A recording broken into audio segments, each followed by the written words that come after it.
Did you know your daily social media scroll is scientifically indistinguishable from a mild drug addiction? The same neural pathways light up, and the withdrawal symptoms are real. Learn how to break free from the dopamine-driven loop and reclaim your attention. So how do bad habits actually form? It's all about something called the habit loop. Think of it as a three-part process.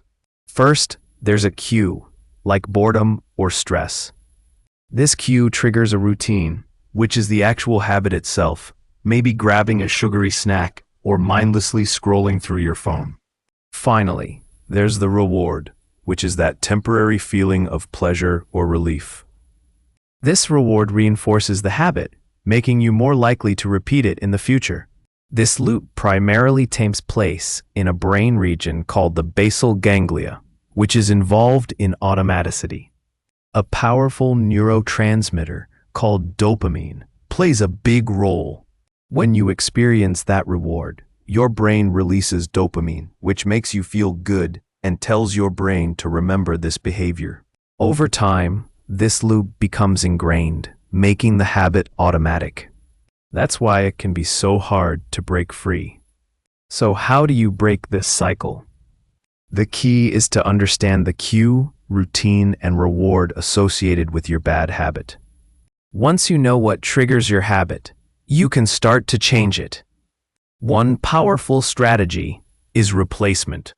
Instead of trying to eliminate the habit entirely, replace it with a healthier alternative. For example, if you always reach for a cigarette when you feel stressed, try taking a few deep breaths or going for a short walk instead. You're still addressing the cue, stress, but you're replacing the unhealthy routine, smoking, with a healthier one, deep breathing. Another useful technique is stimulus control. This involves changing your environment to reduce your exposure to the cues that trigger your bad habit. If you tend to overeat when you're watching TV, try eating in a different room or keeping healthy snacks on hand.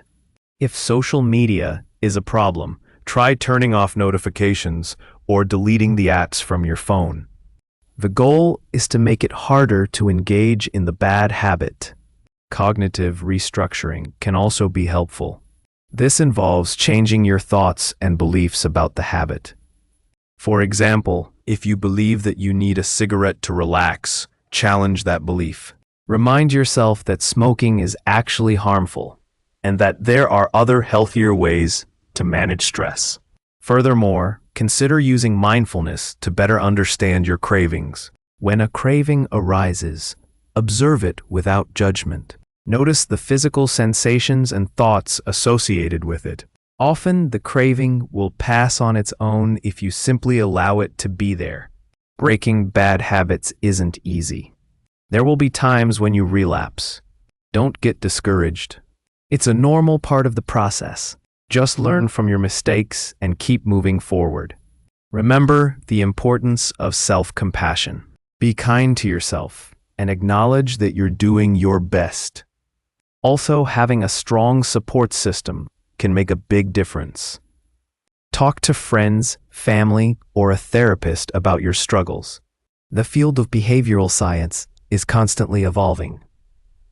While this video covered the basic science of breaking bad habits, many aspects of habit formation and change are still being actively researched.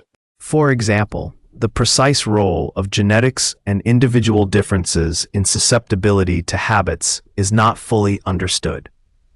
And further research is needed to understand the long-term effects of different habit-breaking interventions. If you found this video helpful, please like, share, and subscribe to our channel for more science-backed tips on how to improve your life.